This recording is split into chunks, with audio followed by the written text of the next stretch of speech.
everyone. The Center for Arts and Humanities has the pleasure to be hosting a lecture by Dr. Sylvain Perdigon today. Dr. Perdigon is an assistant professor of anthropology in the SOAM department. He joined AUB in 2013, born in Saint-Étienne, France, and got his PhD from Johns Hopkins University in Baltimore. For many years, he conducted research on the ethics of kinship in the Palestinian refugee camps of Tyr. He is the recipient of the current YIRCA Fellowship for a project entitled The Space of Refuge, and is currently teaching a graduate seminar entitled Ecology of Refuge. Please join me in welcoming Sylvain Perdigon.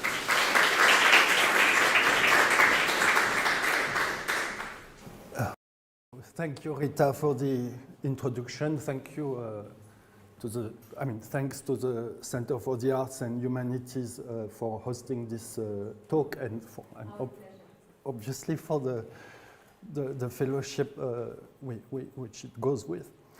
And thank you all for being here on a Friday, for being here on a Friday at lunchtime, for being here on a Friday at lunchtime at this point in the semester where we're all overwhelmed and depleted at the same time.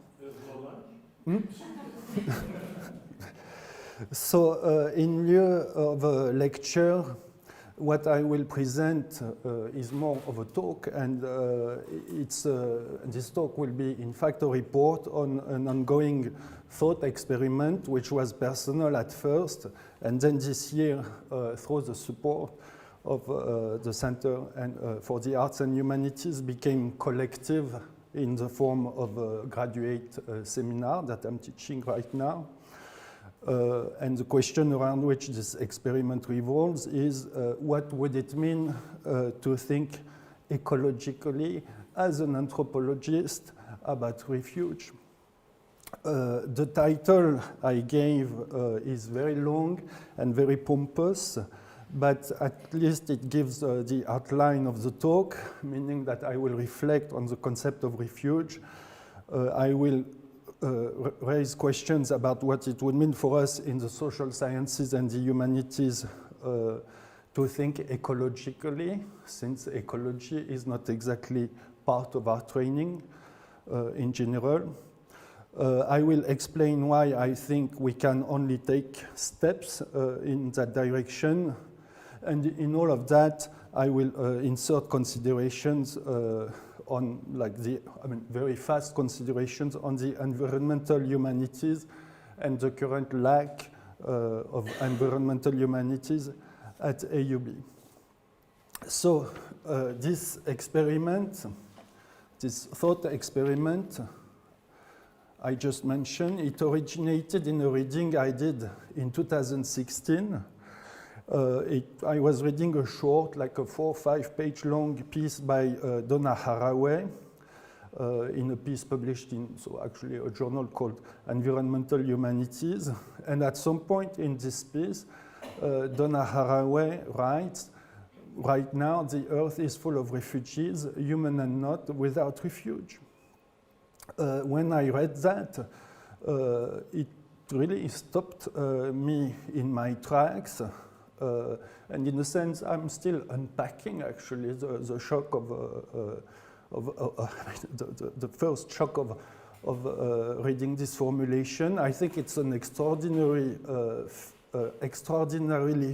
felicitous formulation. It's also one which is very dense.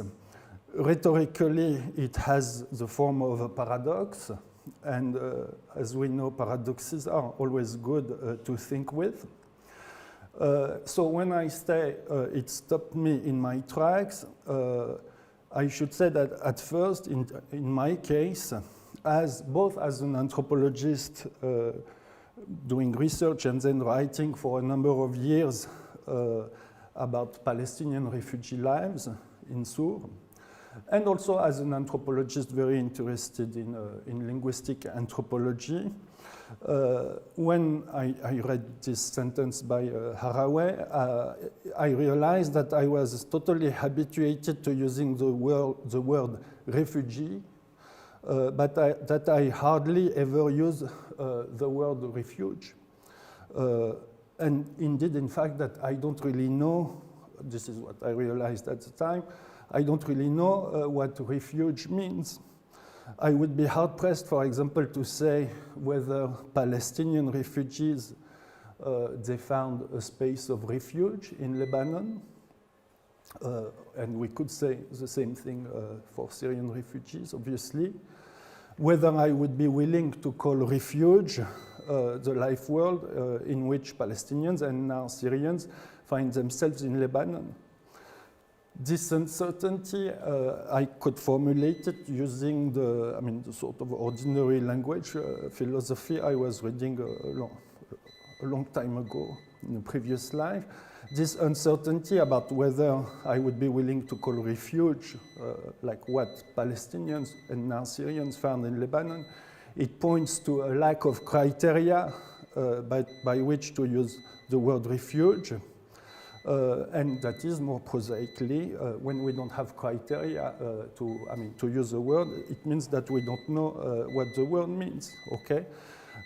And this in spite of our compulsion, in the sense that it is very hard not to speak of certain people as refugees.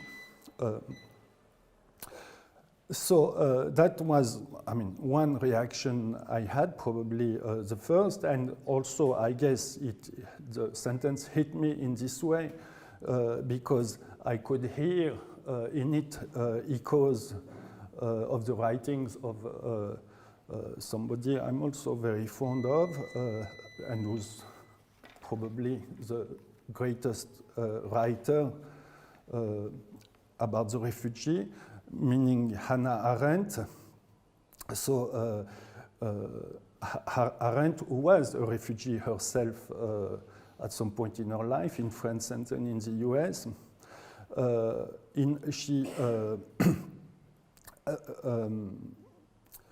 Arendt had already warned about her habituation to speak of refugees. Look, for example, about the first sentence of this piece, which is very well known. So it's a short piece published in 1943. It's not up.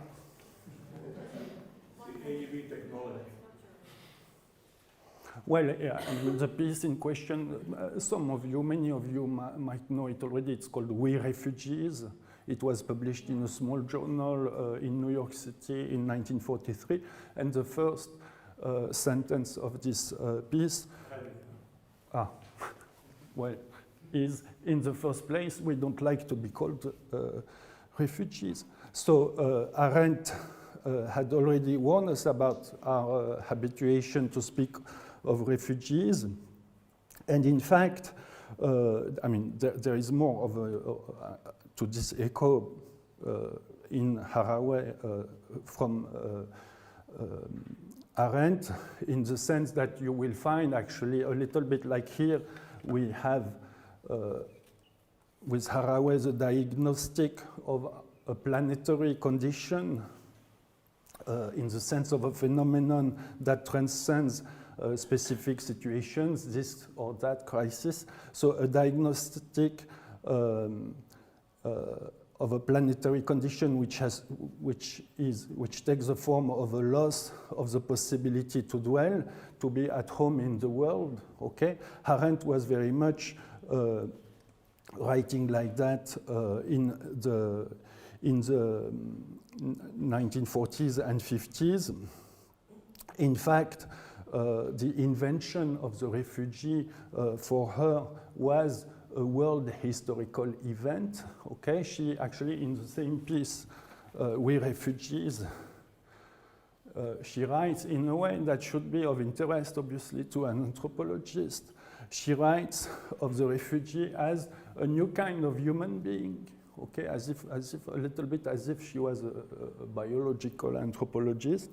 So a new kind of human being, and like the appearance of this new kind of human being signaled precisely for Arendt the growth of like wordlessness. Okay, she writes later in the Origins of Totalitarianism of the refugee as she says the refugee is deprived of something much more important than rights, the refugee is deprived of, I quote, a place in the world that makes opinion significant and action effective. Okay, so the refugee cannot be at home in the world in this sense. So, that's what I was hearing, I guess, when I first read this sentence. But of course, there is also a departure from Arendt in Haraway's formulation. Arendt was a robust humanist, to say the least. Okay, whereas here Donna Haraway tells us that this loss of the possibility to be at home in the world, it straddles human and non-human worlds. Okay, and so in doing so, I think she also poses the question of the meaning of refuge in a very different way. And in fact, she also points to different ways of thinking about it. So, it's not easy actually to define disciplinarily Donna Haraway, okay, but a fair, very, very safe description is to say that she's a historian of life sciences, which is literally what she was trained as. And so it's important to have this in mind because, in fact, there is a pun or a sort of like biologist inside joke in this sentence, because in fact, refuge is a concept and so a concept meaning with criteria for the application of this concept in biology broadly defined. So of course there is refuge in the sense of the conservationist, okay, like a wildlife refuge, okay, like the Schuf biosphere, okay. But there's not just that. In fact, the text, and if I gave you which I do in a later slide, the whole context of the quote, you could see that in this formulation there is also a reference, in fact, to the concept of refugium. So here is actually a useful, recent piece in the journal Biodiversity on the concept of refugium. So it's a concept which is used in evolutionary biology, in biogeology, biogeography, and population ecology. Okay, and in these disciplines, actually, so people like evolutionary biologists and biogeographers, they will use the word refugium to speak, I quote from this article, of a geographical area where biota, living beings, could grow and survive during adverse or unfavorable regional environmental conditions. Okay, for example, and this is pretty much one of the primary contexts of the kind of studies in which people will use this concept in the context of the glaciation of the Pleistocene. Okay, so that came before the glacial age, that was before the Holocene that started about 10,000 years ago.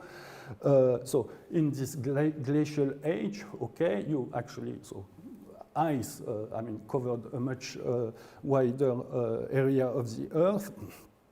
And so, and ice, meaning obviously ice, but also very low level of precipitation and things like that. And so many living species actually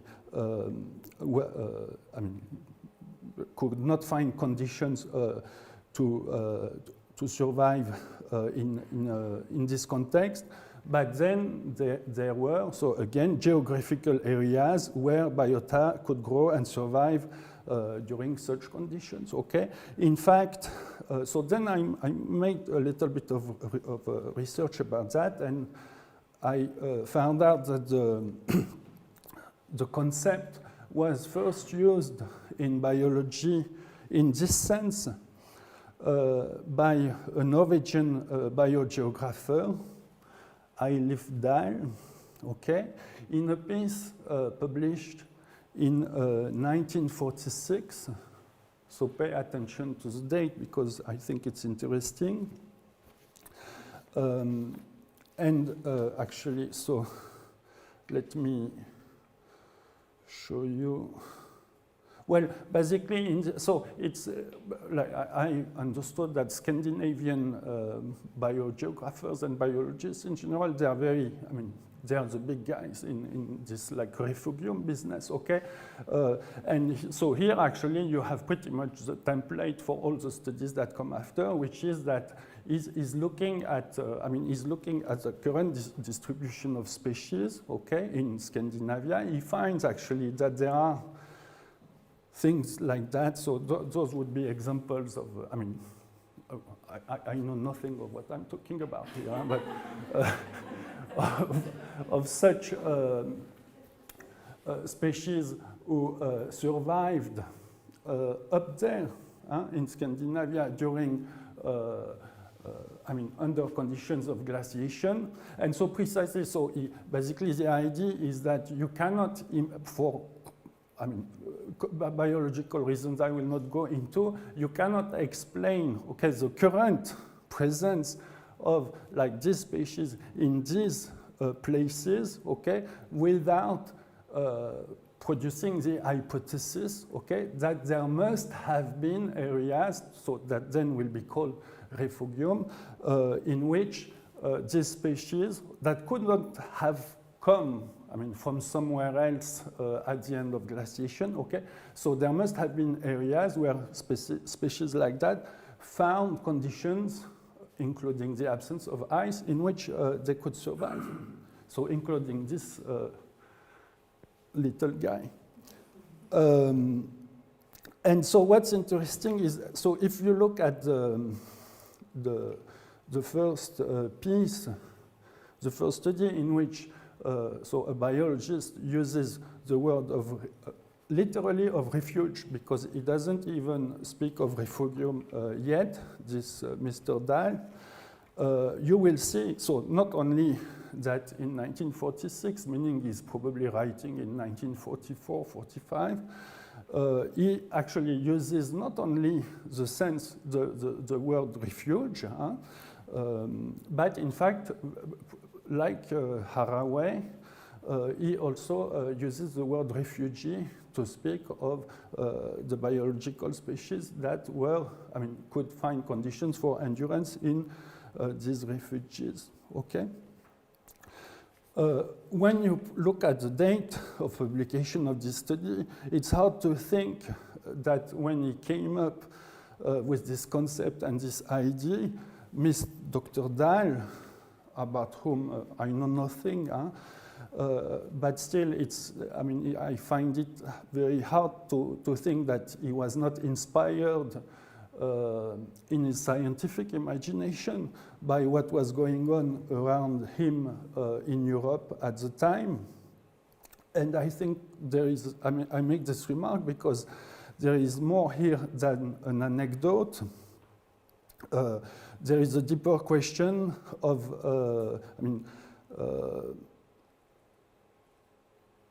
of the making, actually, of natural knowledge, or the natural sciences and social knowledge, social sciences, okay, which I take, as forms of creation.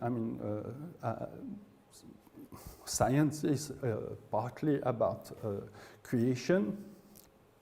And so there is a deeper question of the making of these, two domains, and the paradox that while we like to think of those as developing on separate tracks, okay, in fact, scientific discovery, and especially actually scientific discovery in the domain of the studies of the living is,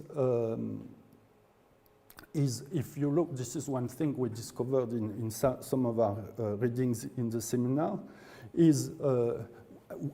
was and probably continues to be driven by the import of social imaginaries, and in turn, at the same time, will feed into social imaginaries. One person who was actually trained as a scientist, who wrote a lot about that and who was like constantly interested in that, it's Michel Serres, okay? And especially, so if you take, for example, his writings on the parasite,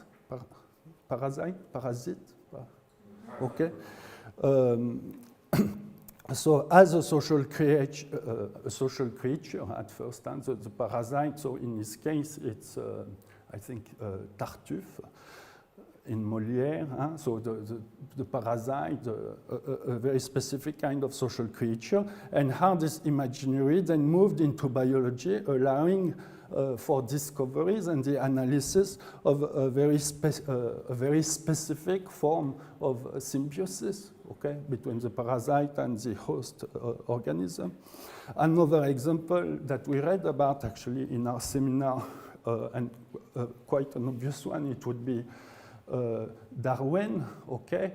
And if you read a little bit about that, you realize quickly that his version of the theory of evolution and of natural selection and, I mean, ideas of survival of the fittest and things like that were certainly inspired, okay, or shaped, okay, by a very bleak, actually, British social imaginary at the time, okay, a very bleak understanding of what was society in London at the time, and so, I mean, an understanding of society as a form of constant warfare, something constantly dealing with the question of scarcity, people being in competition for scarce resources and things like that, okay?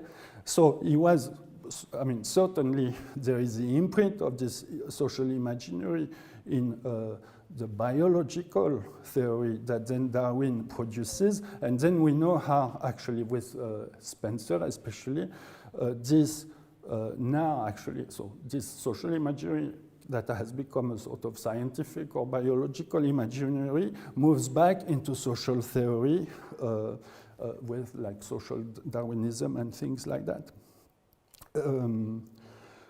And another case that would be very interesting to unpack, but we don't have the time to do it, it's the study of invasive species, okay? And so we read actually in the seminar a really interesting study that shows, okay, that actually you have waves of publication in the US on invasive species.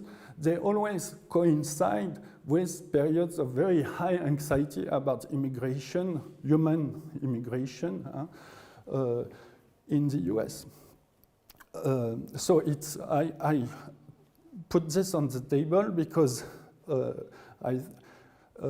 while on the face of it, there's something transgressive in Haraway's formulation, okay, and it's, I mean, one possible reaction to it would be like, oh, she's forcing into the same bed very heterogeneous issues, and only a scholar totally detached from the world could do that.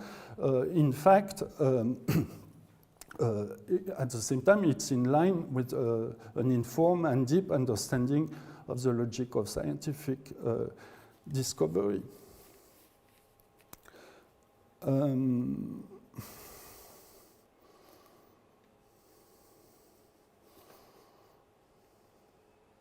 So there is this, there is also this ring, I mean, or this layer, okay, to this like really dense formulation by Haraway. And of course, I mean, there is this layer because it has something to do with the fact that this formulation, this Sturz formulation, is also a commentary on what is now called the Anthropocene. So as you know, we live in the Anthropocene now, I think it's actually become official. I would have to check, but I think what was first a proposal to name a new geological era like that has become officialized. I'm not sure. You know,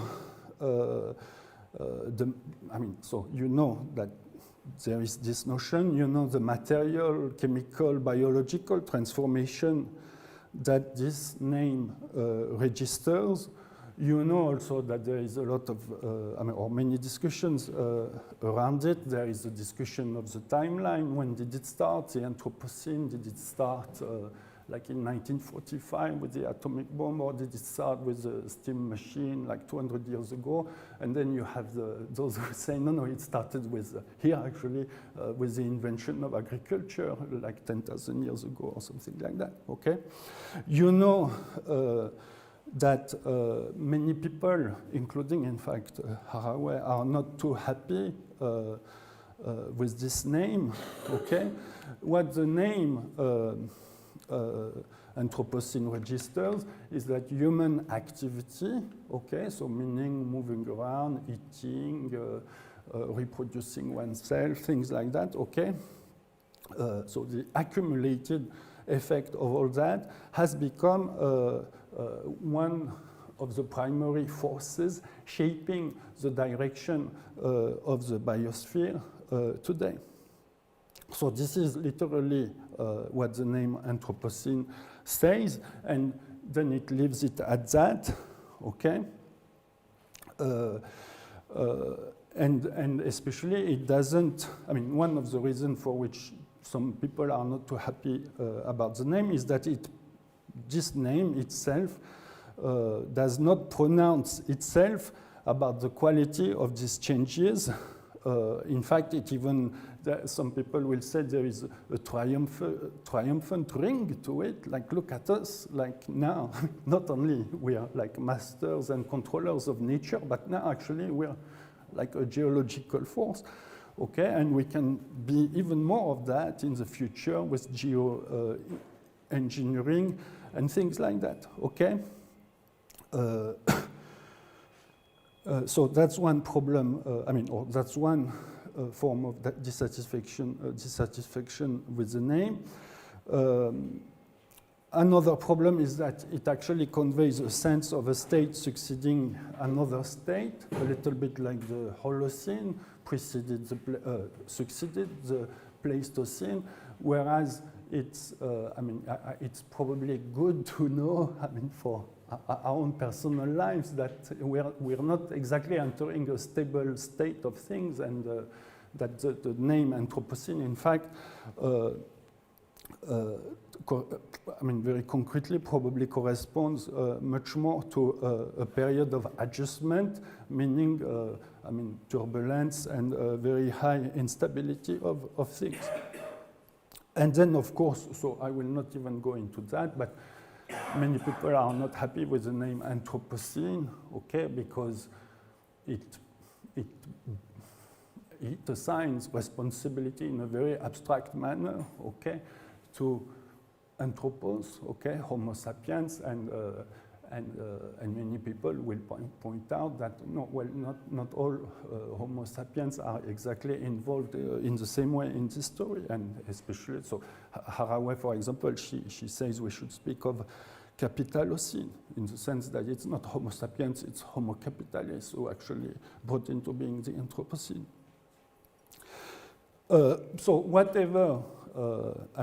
No matter our position in these discussions, the Anthropocene is an event. It's an event in our understanding of the environment.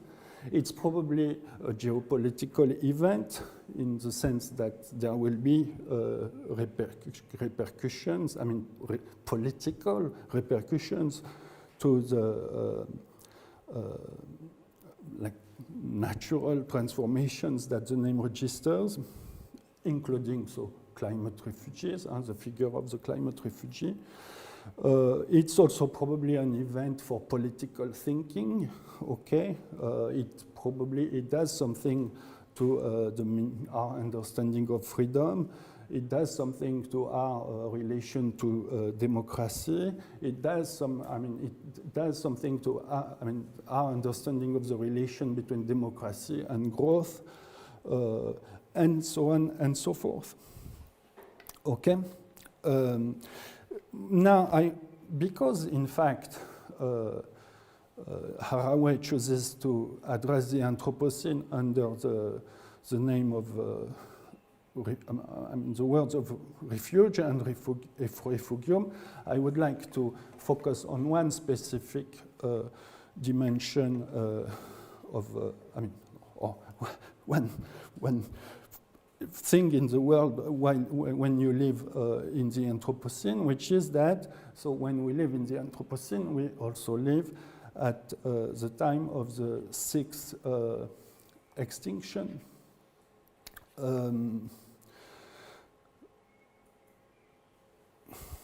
So I want to go fast. I will just say that, everybody is sort of familiar with the idea that we are living, so as the Guardian was warning us, like I think it's from May 2017, okay, in the midst of the sixth extinction.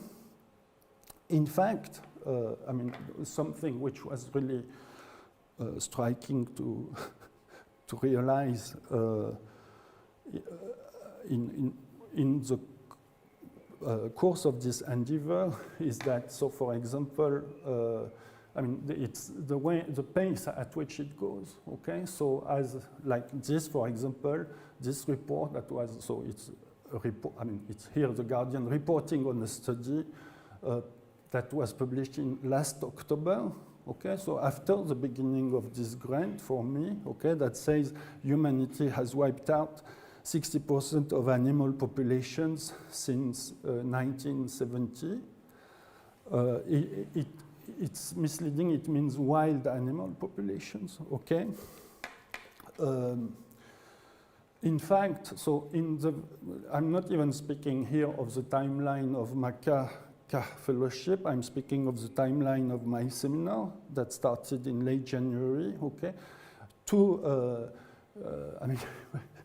Two species were officially declared extinct, okay, in these 8 weeks, or probably, there is much more to it, but at least two made it to the first pages of global newspapers. One is the Eastern Cougar, and there is this guy, I don't even remember his name, so shame on me, so who is a sort of rodent from Tasmania, I think, who was, so the Eastern Cougar was officially declared extinct, as I remember, in mid-February, and this rodent, it was like early March, okay? And then, one aspect of the sixth extinction, it's also things like that, okay, reports, for example. Now, this is the kind of stuff, it also means that living in the Anthropocene, the kind of stuff that you can find in newspapers. This is also from The Guardian. So here it's sort of, how do you call that, infographic about, about the sixth extinction, but basically about, it makes the point that if you count the land vertebrate biomass today, okay, meaning all, vertebrate mammals living on Earth today, okay, you just put that on a scale, okay, and you will find that actually 36% of this biomass, it's humans, 60% it's animals bred for humans, okay, and only 4% it's wild animals. So here that would be, actually I should say I will not deliver a manifesto for the environmental humanities, or only in this very brutal kind of form, okay, of foregrounding things like that. But at least, this is a part of my talk where I speak a little bit about the environmental humanities, because surely when we look at things like that, for example, or that there is no doubt that it's a challenge for what it means to be human. Then, in this respect, I would say it's also a very important challenge for the social sciences. That should concern us, things like that, as human beings, because actually, I mean, our survival depends on biodiversity. It should concern us in other ways too. For example, if we are Christians, it should concern us, or at least Catholics, it should concern us. The Pope actually published a long text to make exactly this point. If we are Muslims, it's not difficult to find in the tradition, okay, I mean, elements of scripture that, I mean, that will be totally at odds with such developments. And I would say in the absence of such commitments. It should concern us as anthropologists, okay? As anthropologists, where, I mean, historically, we're tasked with, I mean, studying the human way of being in the world. Well, we learn actually something quite massive here about the human way of being in the world. And I should say it should concern us even as anthropologists working in Lebanon. And here I will be a bit provocative, but the fact is that typically, as I speak for me, okay, as anthropologists working in Lebanon, our attention goes elsewhere. If I take the interests of the students who join the program of the MA program of anthropology, for example, typically they're interested in things having to do with religion and secularism, identity, sex, gender, colonialism, post-colonialism, decoloniality, all of which is surely important and good, okay? I mean, it's good to be interested in that, but I think at the same time it also takes a very awkward relief, okay, on when we put, I mean, such concerns on the background of the unraveling of the world. So, I mean, that's, I mean, here what I wanted to say simply is that because I don't know, I guess actually now it's quite common to, I mean, the environmental humanities, you will find many universities which have programs, or even, I mean, like that, okay? So far, I see that this is not the case at AUB. So the point I wanted to make is that actually environmental humanities, their concern precisely with that, how to do the humanities and the social sciences, we could add in a way which is not ungrounded, okay, in the same way that there have been for a long time. In fact, I mean, I think a good way to understand right now, for now, the right way to understand this label environmental humanities is to take it as an oxymoron, okay? Meaning that in fact, the humanities, the tradition of the humanities is deeply, deeply compromised, okay? With like what Haraway calls human exceptionalism, which she defines as the fantasy according to which the human alone, okay, is not just a knot, okay, in a very messy, tangled web of other species. So, so in a sense, I mean, obviously, with the seminar, this is also what we're trying to do in our own little way. So then I stop on that, and because, oh yeah, this I love. I mean, because I was I thought I would have time to. It's a graphic book that was published, I think, last year. Okay, I would have liked to have time to speak about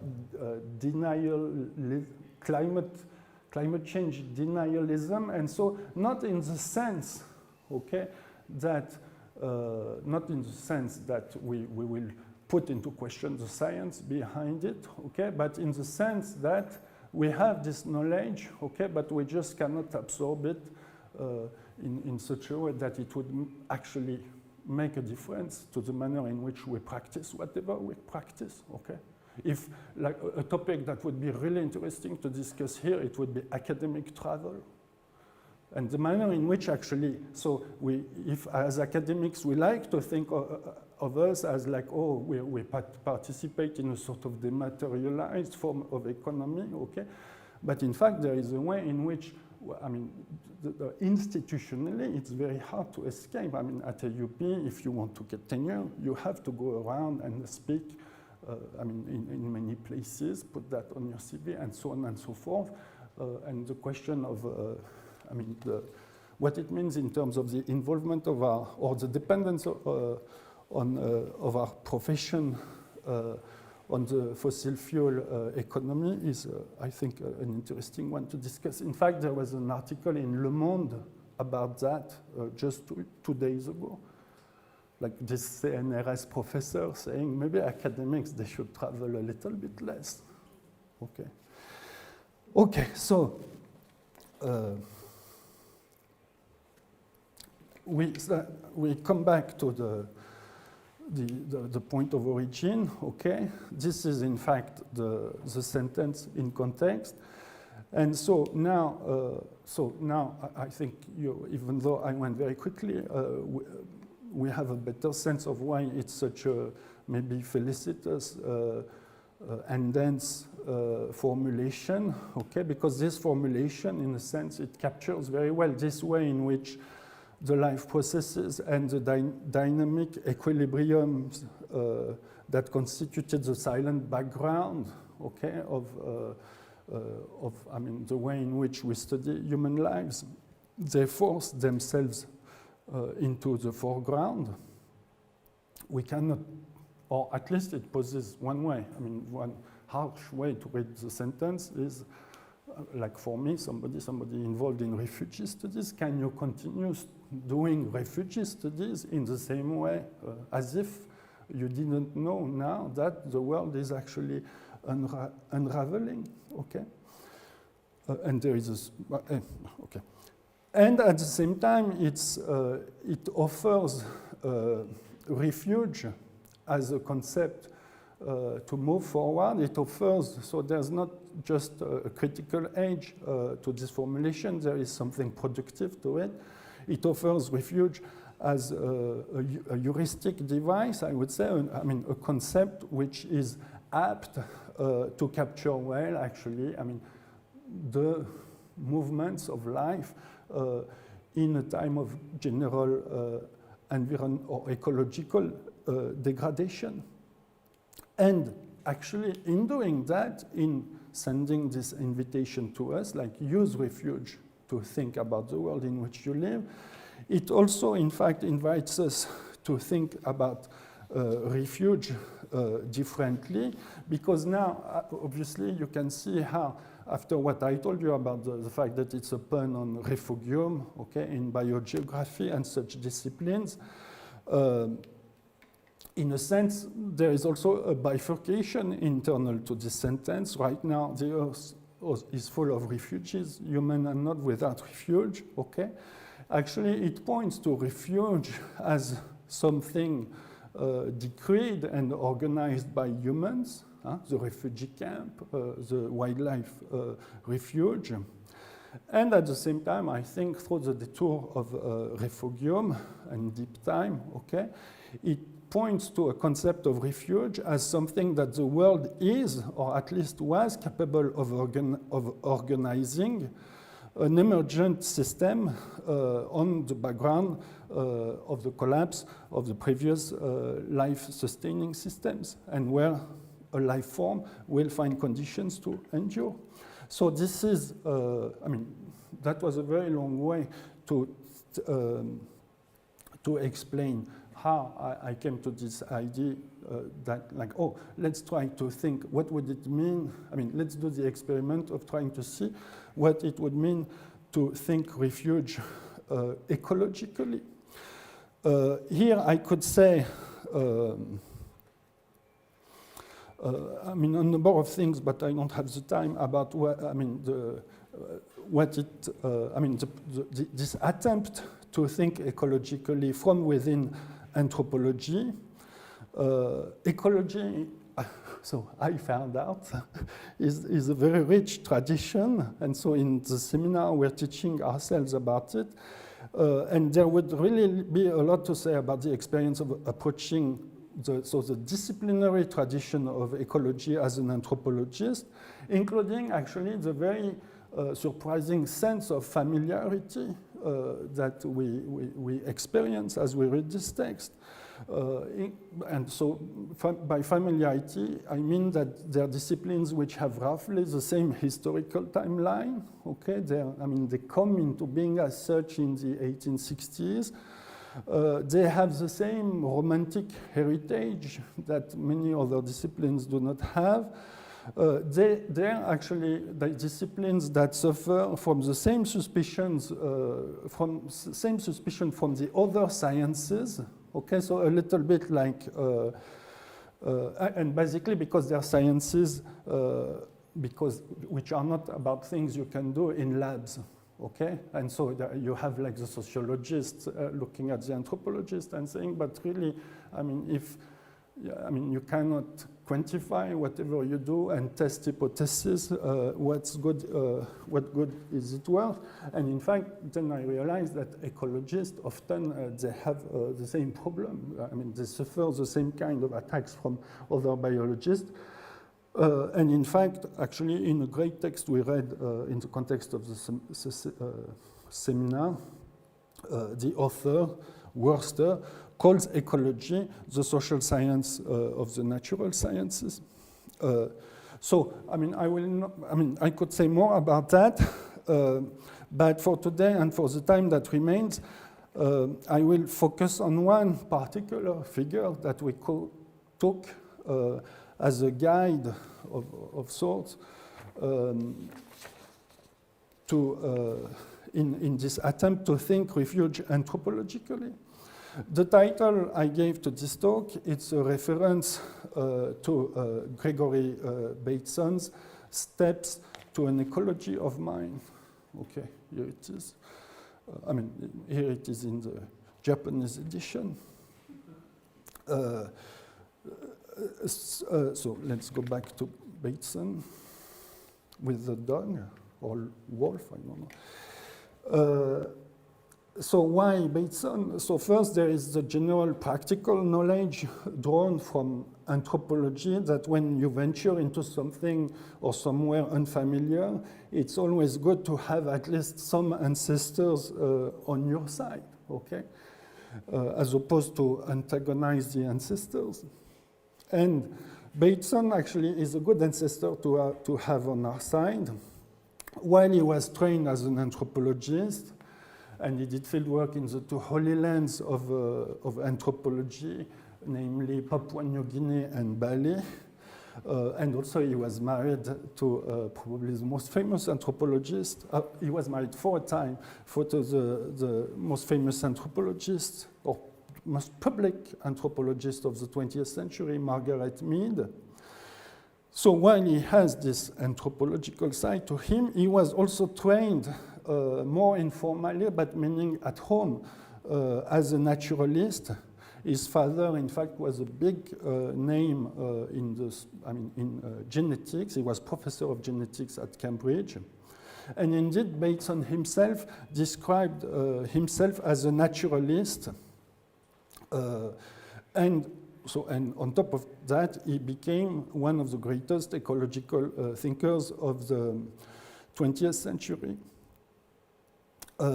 Another good reason, actually, to take Bateson as a guide is that, so he died in 1980, but when you read his texts on ecology, which address directly the question of ecology, and typically they're from the 60s and 70s, And you will find often in this text descriptions of an ecological catastrophe in the making that looks uncannily what we have now. So here, actually, look what I found preparing this talk. So it's a letter by Allen Ginsberg.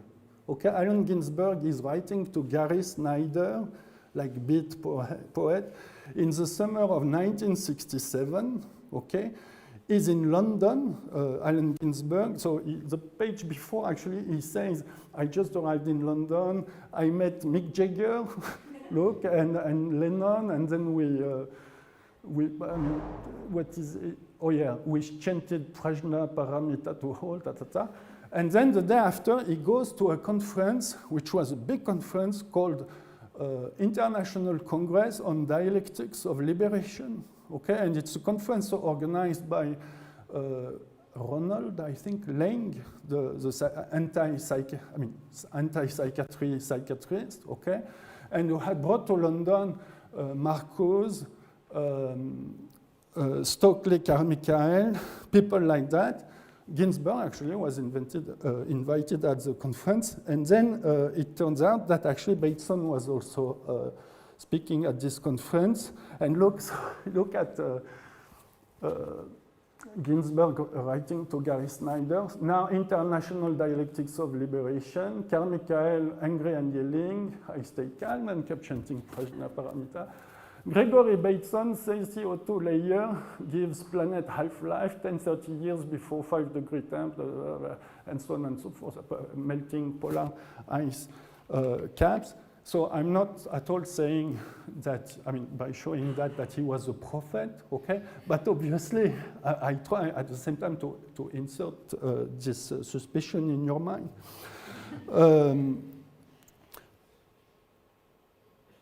So, Steps to an Ecology of Mind is a bit of a classic in anthropology. I first had this book in hand when I was in my early 20s, and now I'm in my mid-40s.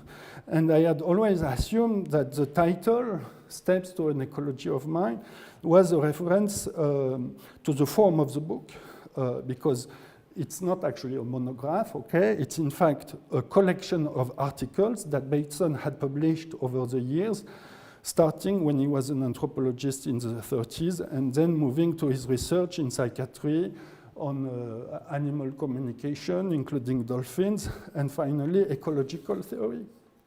Now, I am extremely, extremely grateful to Ryan El Ramal, who's here, who made me realize 6 weeks ago what is absolutely obvious, but somehow escaped me for more than 20 years, that this title, Steps to an Ecology of Mind, is also a direct reference to the famous 12-step program of the organization Alcoholics Anonymous.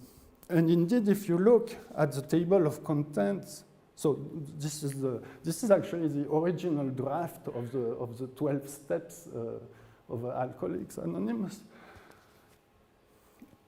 Admitted we were powerless over alcohol, ta-ta-ta-ta-ta. If you look at the table of content of Steps to an Ecology of Mind, you will see that at the very center of the book, meaning, you cannot see, but it's at the top of the second column here, there is a piece called The Cybernetics of Self in scare quotes, which is quite important.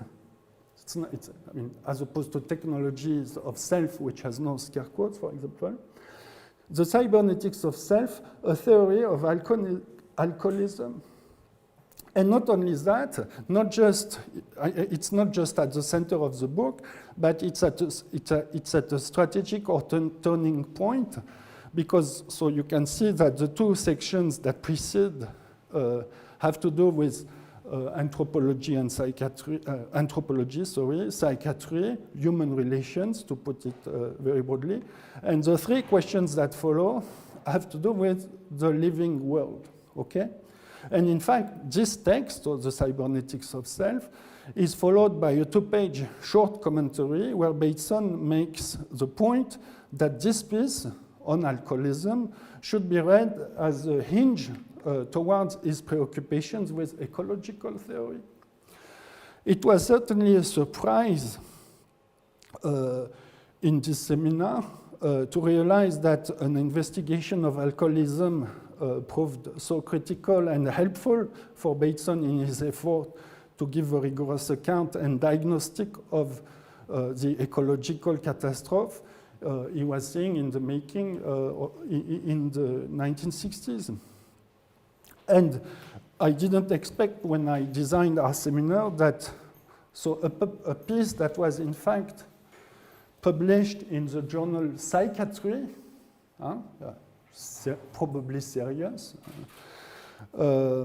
would become such a constant reference in our conversations in the seminar, and that I would find myself talking all the time about alcoholism in a class on anthropology and ecology. So what's in this piece exactly? And I will try to go fast. It's a wonderful piece, really. You should read it, even if, if you haven't read it already, and even if you're not an alcoholic. It's also a long and very tightly argued piece, so I can present only a simplified and caricatural brief account of its argument. The argument in a nutshell is the following. So Bateson starts from the relative success. He takes it for granted, the relative success, and I should say he had worked for 3 years actually with alcoholics in a veterans hospital in Palo Alto in the late 40s. So he had some clinical experience of alcoholism. So he takes for granted the relative success of Alcoholics Anonymous in the treatment of alcoholism. And then, so he asks, basically, what does this success reveal on the logic of alcoholic addiction? What it reveals is actually quite counterintuitive or paradoxical. The alcoholic, according to Bateson, and is like he calls them the people who have an extraordinary wisdom, the founders of AA. The alcoholic suffers, in fact, from self-control, okay?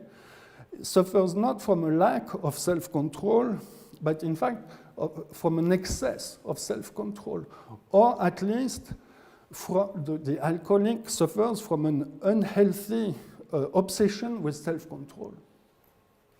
The evidence for this paradoxical claim, it's what Bateson calls after AA the alcoholic's pride, okay? The alcoholic's pride, it means something simple, that there is nothing more typical of an alcoholic to say than like, I can stop whenever I want, I can stay sober, I can resist drinking. And more generally, alcoholic pride, it goes, so it means the notion or the assumption on the part of the alcoholic that his relation to alcohol is a matter of willpower, okay? It pertains to willpower. He is engaged in a battle between the self and alcohol. And Bateson also notes as another kind of evidence for like the claim that, the alcoholic has a problem, an excess of self-control in his life, okay? Bateson notes that friends and relatives typically constantly will try to help the alcoholic. They will constantly reinforce this notion of pride by sending messages such as, you must be strong, try to control it, this kind of stuff. This form of pride, the pride of he who thinks of himself as constantly accepting a challenge from the bottle, it presumes, in Bateson's interpretation, a real or fictitious other, okay, with whom and against whom the battle is waged. In other words, the background assumption of alcoholic pride, okay, which is again shared by those who try to help the alcoholic, is the assumption of a relation of antagonism. Bateson says a symmetrical relation between self and an other, okay? And this other, it means primarily the bottle, but then Bateson observes that this relation of antagonism with the bottle, typically, it will infect other relations that the alcoholic has with people, and it will come to encompass within its scope, especially through shame, others like friends, relatives, co-workers, spouses, and so on and so forth. The problem with that, according to Bateson, is that the proposition, I can stay sober, can be verified only by acceptance of the challenge, okay? Trying to verify that, I have to try to stay sober. And at the same time, success, if it is achieved in confronting this challenge, destroys the challenge and the pride that goes with it, so that determination will be relaxed, okay? Typically what happens then, according to Bateson and the AAA people, is that the challenge that, in a sense, you need if it's a relation of a battle that you have, it will move into having that one drink, okay? Taking the risk of having that one drink, daring oneself to do some controlled drinking, because it's the only way to get a sense of one's willpower, okay? Actually here, I mean, I will not read it, but there is a beautiful passage about that in the article. I put it here because it gives you a sense also of the kind of voice of Bateson in this piece. So in front of that, the method of like Alcoholics Anonymous is, so it involves steps, and the first step is that the alcoholic has to agree that he is powerless over alcohol, okay? Once an alcoholic, always an alcoholic. Even after 20 years of sobriety, 20 years of not drinking, you're still an alcoholic. And so it's manifested in the ritual of Alcoholics Anonymous, where you say, hello, my name is Sylvain, and I'm an alcoholic, okay? Even again after 20 years. Bateson observes that whereas the statement, I can resist drinking, and this kind of statement, places alcoholism outside the self, this first step of AA, admitting powerlessness, places alcoholism within the self.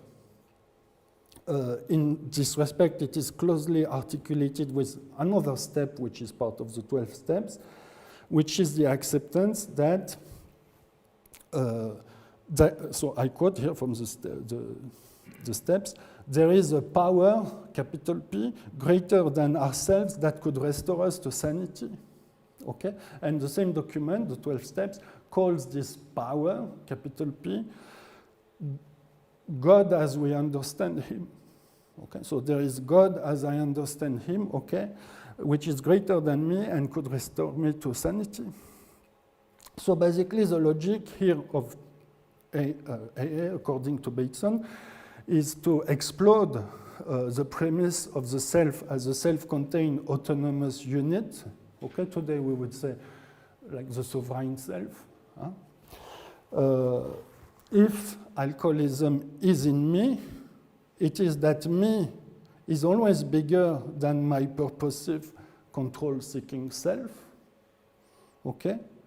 Me is a part in a bigger whole. Okay? What Alcoholics Anonymous accomplishes, according to Bateson, it's what he calls a shift in fundamental epistemological premises concerning the relation between self and world. Okay? From one where the self stands against a real or imagined other in a battle of dominance, to one where the self recognizes that it is part of a bigger whole. Okay? For Bateson, not all epistemological premises are equivalent when it comes to habitual assumptions between his language, man, and his environment. So even though he's an anthropologist in this respect, he's not a relativist. These epistemological premises, they can variously organize adaptation or maladaptation to the human and physical environment, okay? And for Bateson also, I should add, there is insanity, or the definition of insanity is when the part in a whole behaves as if it could gain control over the whole. In this respect, and even though Bateson doesn't use this language, we could say that the recovering alcoholic finds a space of refuge in Alcoholics Anonymous, in the precise sense that he finds there a space to cultivate epistemological premises that are more adaptive, and he also finds there a space to unlearn other epistemological premises, those of self-control, Bateson calls them, which are insane premises, and of which, so these epistemological premises he has to unlearn, Bateson tells us that they are continually reinforced by the surrounding society. And indeed, and I'm about to finish, in one extraordinary dimension of this piece published again in Psychiatry is some bold claims it contains here and there, sparkled in this discussion of alcoholism, about how the insane premises of the alcoholic reflect, in fact, the insane premises of what he called, Bateson, Occidental civilization. Okay, so that would be an example. Okay, I shall therefore proceed to examine that, and it's derived from like epistemology of Occidental civilization. And then there is the very astounding, very last paragraph of the piece. Okay, I don't have the time to read it, but you can see that it's quite a shortcut. Okay. Now, I think after seeing that, and after this unpacking of the argument, I think we can better understand why indeed the location of the piece in Steps to an Ecology of Mind is interesting, because in fact, it could be argued that this analysis of alcoholism, okay, provided Bateson for a blueprint for all the pieces that follow and that deal with ecological catastrophe, okay? These pieces, they're very varied in form and in occasions, but they all make the point, basically, that what drives ecological catastrophe, it's what he calls hubris, okay? And hubris for Bateson means precisely the insanity of the part, okay? In this case, the Occidental human, bent on taking control of the whole. Okay, meaning the larger web of life and non-life, actually, that makes human life possible. That would be an example of passage where this argument is made in the ecological register. Now, of course, then the title Steps to an Ecology of Mind becomes very poignant, okay?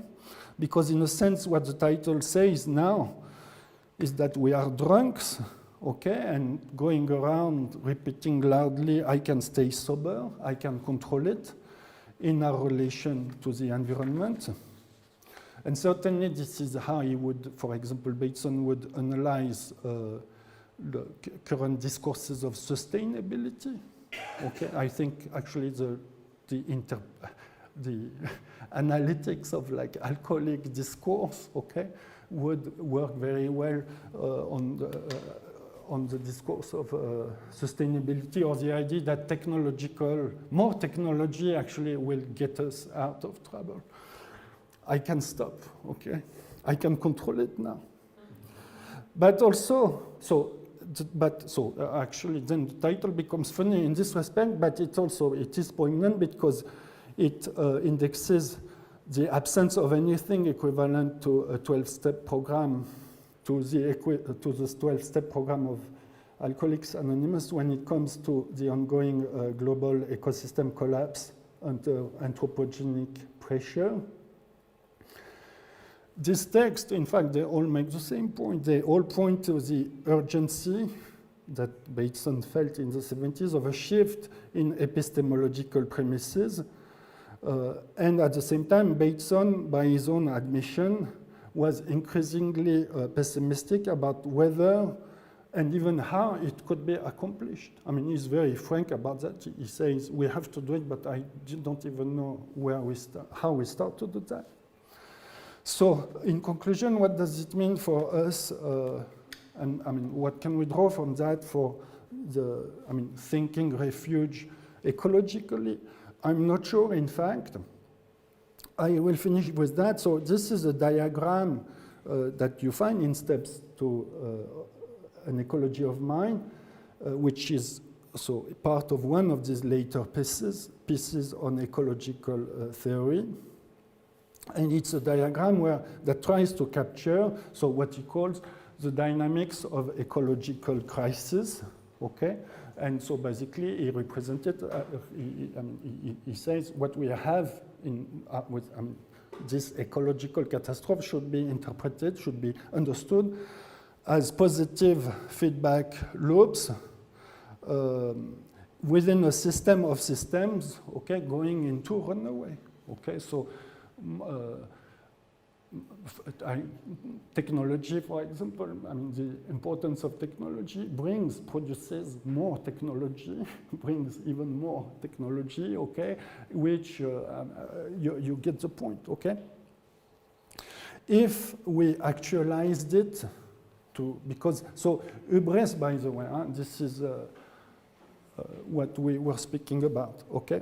If we actualized it, I did that very quickly, so I mean, let's not focus on the details, but with like a language which is a little bit more in phase with the language we speak today, we would have, I think, something like that, or we could have something that looks a bit like that. So then we can put the question of where would we put refuge in such a diagram, and where would it fit, actually? We don't know. I mean, it's even at this late stage in the semester, we haven't answered this question in the seminar. We only know that, I mean, the arrow, okay, would be going in the other direction, but for the other connections, we don't know. Surely this is a disappointing conclusion.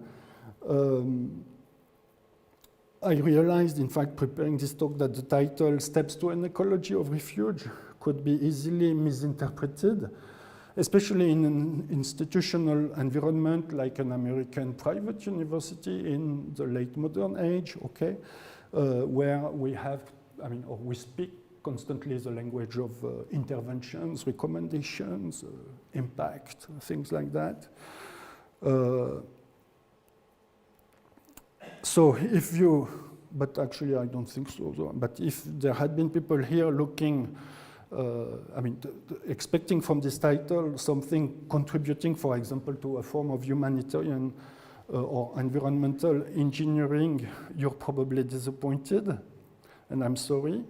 There's no executive summary at the end of this investigation at this point. I could actually report to you on details of our conversations in class, on the difference it makes to try to do that, how we become even more aware of how these insane epistemological premises, they are lodged in the deep tissue of some of our most cherished analytical concepts, okay, like power, agency, even environment, I would say. I could report to you on how hard we find it, in spite of our best efforts, to keep to keep our eyes fastened on both, and at the same time on human and non-human refugees, okay? This, even though we live in a place in Lebanon right now, okay, where in the Bekaa, so here I'm very grateful to Hussein Moalem, who I don't know if he's here, but I'm learning about this through him. In the Bekaa right now, you have a refugee crisis which is exacerbates, okay, an environmental crisis, okay, that was already, the Bekaa was quite a degraded environment before, I mean, Syrian refugees moved in, okay. So the refugee crisis exacerbates the environmental crisis, which in turn exacerbates the refugee crisis. There was an event that took place actually again within the timeline of our seminar, where the Litani River Authority, I think, ordered the brutal destruction, okay, of a Syrian refugee settlement that was built on the on the shore of the Litani, and the idea was that we have to do this in order to protect the Litani. Hussein actually has a good idea. He's like, oh, so first you're a political refugee, and then you're an ecological refugee. And when does it stop? I could also report to you on some positive discoveries we make, concepts that open a different kind of analytic. So niche, for example, would be such a context, or social metabolism, something we read about 2 weeks ago, and we realized that's a very interesting notion for anthropology, but that would still not be an executive summary. But maybe in times of ecological catastrophe, the irrelevance of the humanities is relevant in a more profound way, if at least it keeps a space open for reflecting on our insanity. Thank you, and sorry for the very long.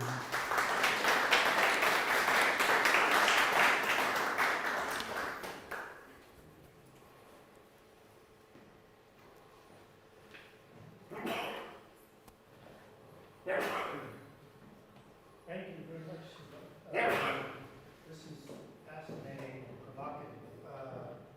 And I think when you started talking about Bateson and alcoholism, for me, you make the connection, and it makes it clear to us, those of us at AUB are implicated very, very closely in the situation when we talk about academic travel, for example.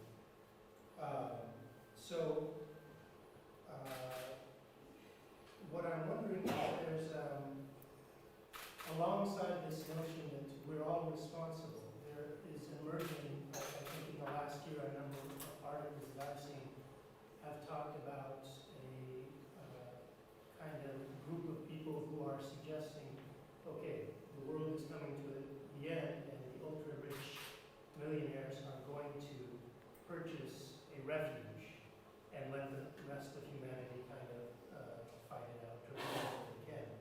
And if we bring the ecological mindset to this, I wonder what it might offer to them. Because there's a kind of, this homo capitalist is going to break a subspeciation in that sense of those who have the wealth to create and buy a refuge of some sort, and the other. And clearly, at the university, we might think of ourselves as somehow not exactly tied to that wealthy sector. Maybe some are, but many will not be. So in with the masses. And I'm wondering if this kind of ecological thinking that Bateson brings the notions of alcoholism that's capitalist here has on it a kind of underlying a kind of universalism that says we're all in this together, when in fact there's a kind of thinking emerging where we may not all be in this together at all.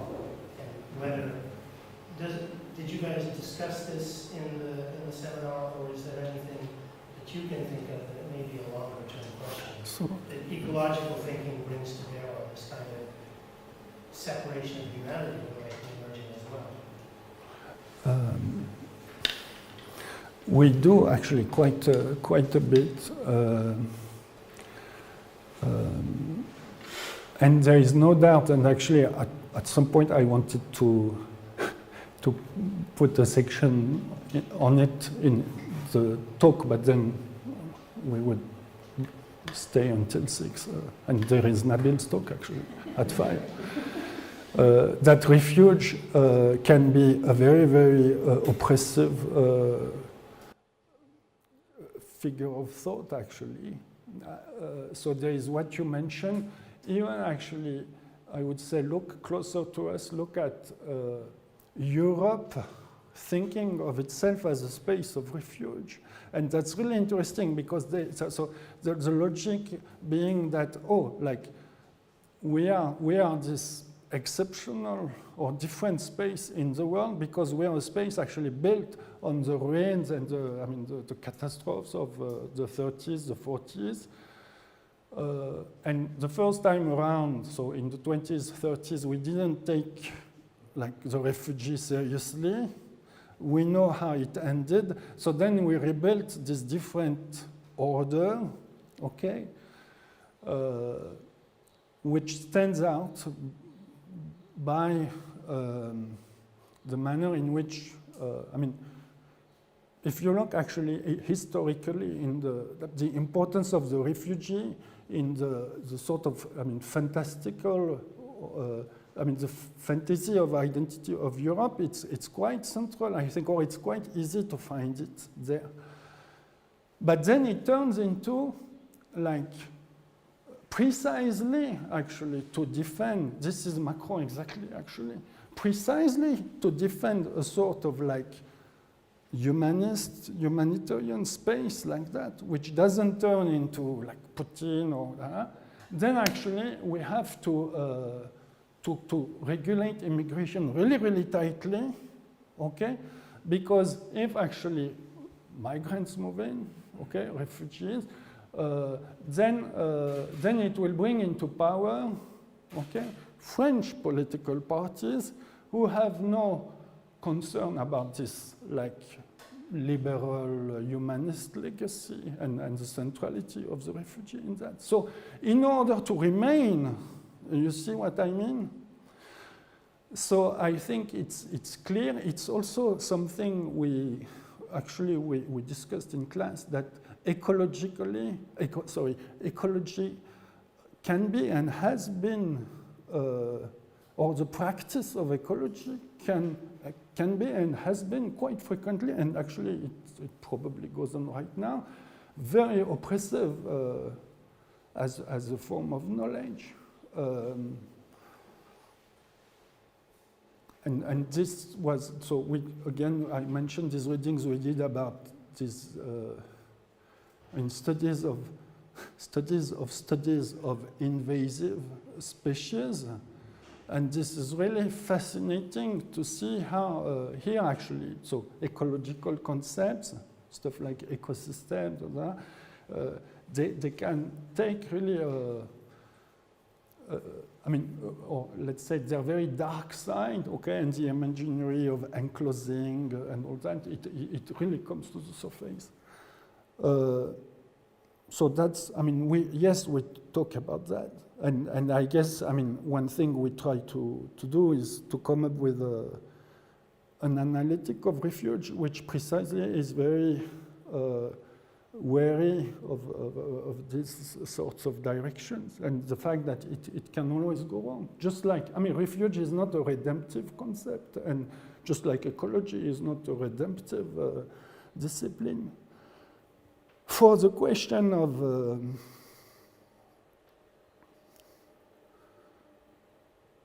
universalism versus like spacings of life, okay, happening, growing with like this sort of apprehension of like, oh, we live in times of ecological catastrophe. Pretty much all our readings, they are about that. Or I exaggerate, but actually, especially now, after we had 3 weeks where we read more theoretical stuff like that, or Canguilhem, or like the history of ecology, and now we move to like ethnographic, anthropological texts mostly. And they all are attentive to that. And I would say it's pretty much because it's the default mode in anthropology, okay? It's what we train students to be attentive to, and for a reason it's really important. So yes, there is no discussion of that, but me, I still think that, I think one reason for which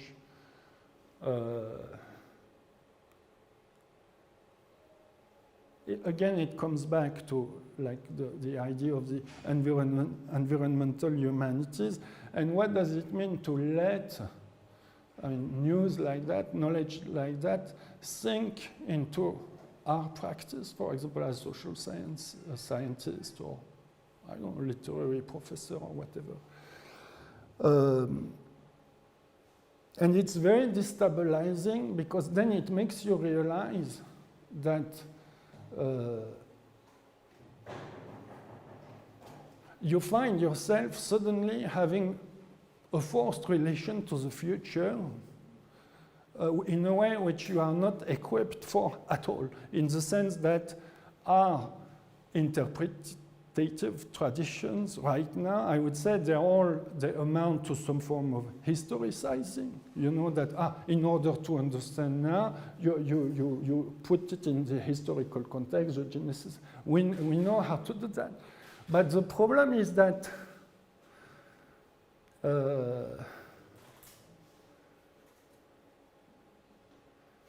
again, I don't find it a very, I would say, I can do that. I mean, I face literally this dilemma in my work or ongoing or previous work on Palestinians refugee in Sur.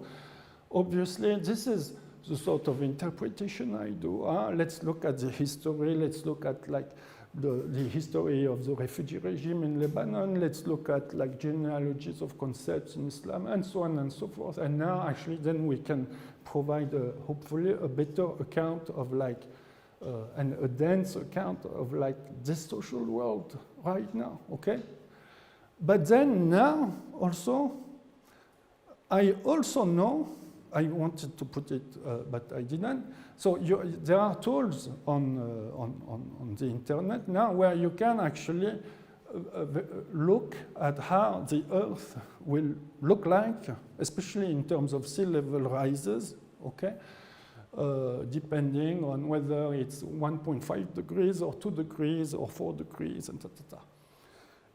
By the way, I mean, that the predictions for Lebanon, so I mean, it's not, but I mean, I invite you to go read reports about what the predictions are for like transformations in Lebanon in the coming decades, including crazy stuff like plus 9 degrees Celsius in the summer in the Bekaa. So, so I keep it at like sea level stuff.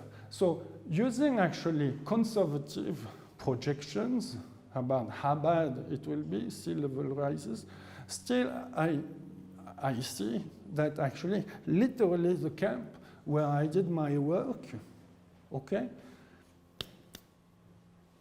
it's gone because it's a very low level. I mean, like all of Sur, it's a very low level, low-lying area, okay. So then, you know, I mean, that's the problem. Like, then what do you do with this knowledge? How do I let it impact actually what I do now? I don't know how to do it at all. Or then I mean, I can try, but I will find myself doing something which actually we hate doing, which is speculating. Okay, it's not exactly part of our training. So I don't know, but then if I don't do it,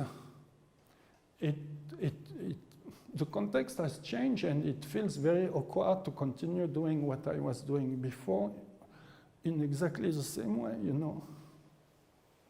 So I mean, that would be, actually, I diverted from your question about universalism as opposed to a sort of more distributed attention to like what it means for different kind of people. But that's my it follows, in fact, from an event that took place in class, where the first week in class we read a lot of stuff about the Anthropocene, like, I mean, descriptive stuff, like this is what's going on. And then I asked students, so what was your reaction to that? And a number of people were very shocked, actually. And then a person said, well, at first I was very shocked, but then I remembered that, after all, I'm a woman from the global south. It's not my responsibility, which, I mean, she's a well-trained student, actually, in the sense that we actually teach students to be attentive to this kind of stuff and to be very wary of universal claims, I mean, in this respect. But at the same time, so it's probably true about responsibility regarding the past, but we're also dealing with responsibility for the future, you know? And that's very, here again we find ourselves in territories which are very difficult to, because like the Palestinian refugees I know in Sur, they actually, I mean, their social metabolism is really, I mean, they're not the people to blame for like the really accelerating crazy, but they all want AC, you know? So, and you see what I mean? So my point is that, yes, we must do this work of being attentive to that, how actually this new, like, what the Anthropocene means in terms of like new divides opening in humanity and all that. But at the same time, I think we are also dealing with something which is a bit more difficult and which we are much less equipped to do.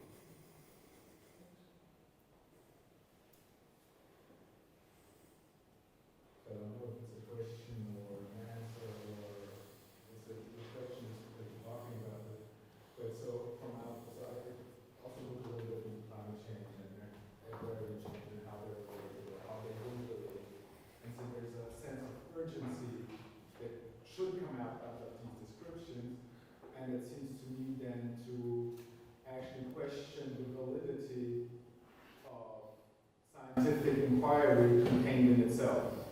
I.e., the uncertainty, so the urgency and the uncertainty or this not being equipped of what we're doing seems to me to be about actually addressing the problem. As you talk about speculating, but I think it's also about doing, about engaging with a sense of urgency. So, I don't know, this is what I'm struggling with. That, half of the days are very despondent about the state of Lebanon and the world in general, and the other days I say, okay, let's try and do something really tremendously difficult. But somehow, it's about linking them and about theory and praxis kind of coming together. I don't know how else to put this and how that fits then into academic work and an academic or an environmental humanities program. Does that make any sense what I'm saying? Yeah. So maybe that is kind of reflection. I have no that, but I can report to you about one experience, which is, so now actually there is a sort of a big interdisciplinary initiative going on at AUB, okay, in relation to sustainability, or it's called WEFRA, okay, how to imagine, technical solutions or coming up with like concrete studies that will contribute to a more sustainable future, whatever it means in the MENA region, okay? Like getting ready for the fact that soon, water will be a problem. And me, I should say, as somebody coming from, so I didn't know the science people, let alone the agriculture people, but I was interested in this initiative, so I participated in the meetings and all that. And I was very surprised even in the context of something like that, not to find any kind of urgency amongst my scientific colleagues. So then I don't know what it means, whether it means, it's actually a very puzzling question, how do we absorb it, you know, in a way that makes a difference. I don't even know myself how to do it for myself, so I don't know what I was expecting of my scientific colleagues, but at least I was expecting a sort of, but I didn't find that. And in fact, then I realized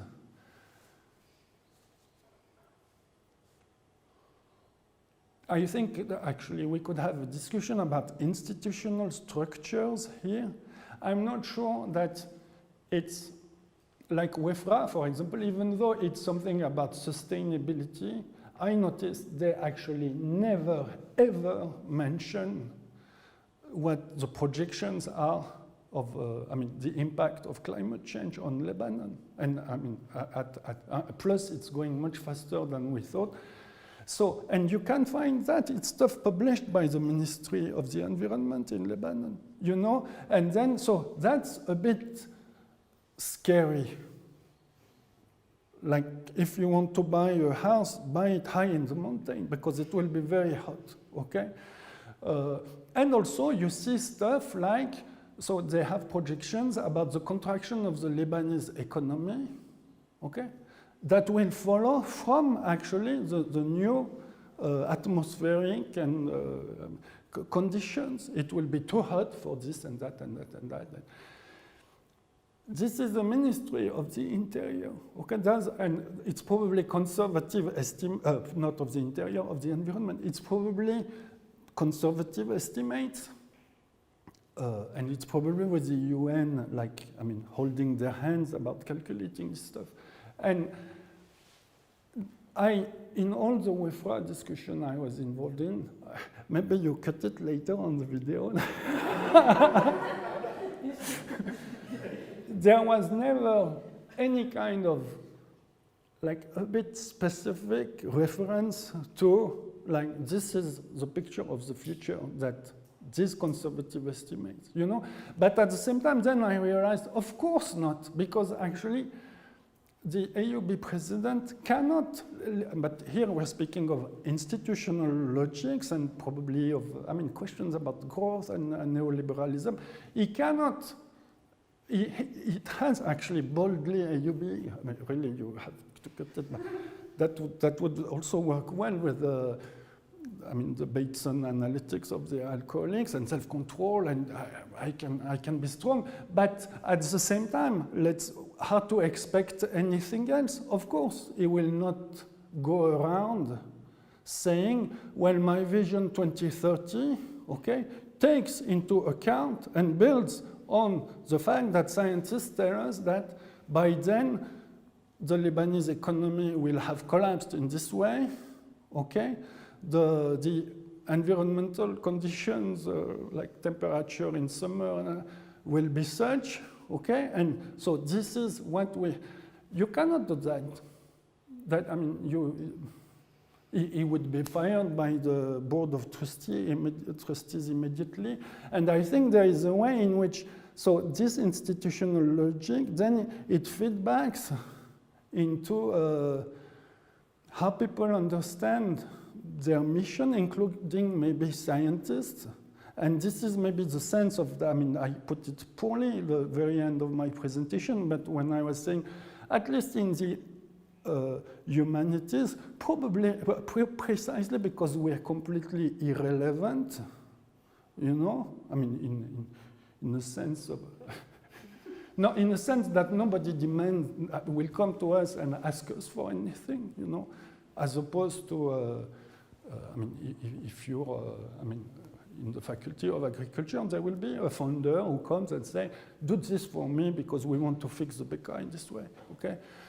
But with still the same logics of self-control and We don't have this problem, okay? So then we have a space maybe for, where we can talk about it in a different kind of way, but it feels awkward to do it. It feels, I don't know anything about economics, and So then here I am speaking about the collapse of the Lebanese economy and just trusting a report by you see what I mean? It's a very strange, but so all I can tell you is that I didn't feel a sense of urgency ingrained in the routine and practice of my scientific colleagues. Just look also at the pace of at the institute, Issam Forest Institute, there is actually a program on climate change. It's not, I know nothing about it, but it's not producing, at least its level of production does not convey the impression that it's driven by people who are animated by a sense of urgency.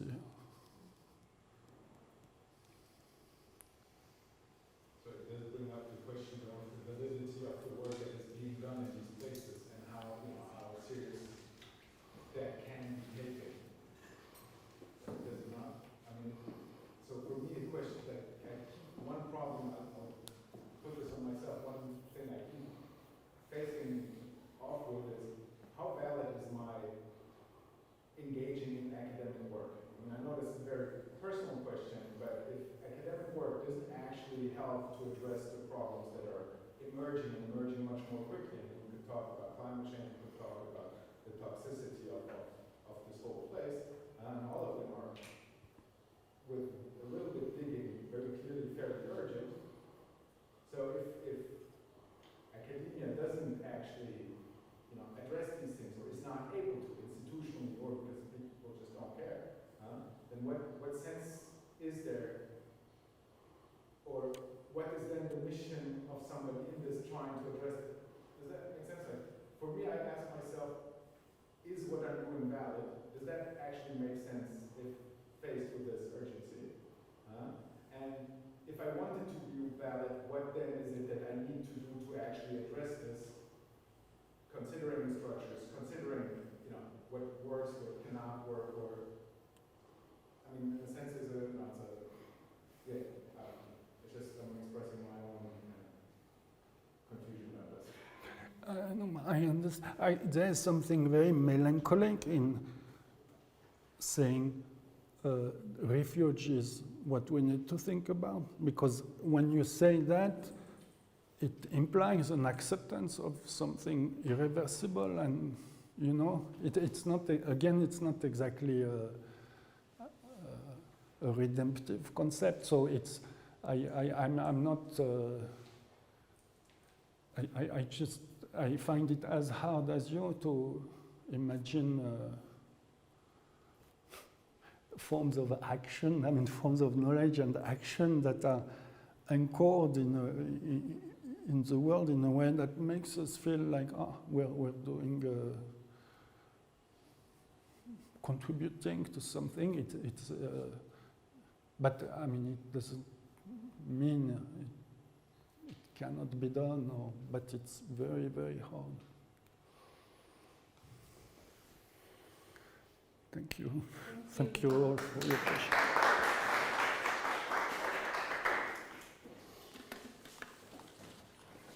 Oh, yeah.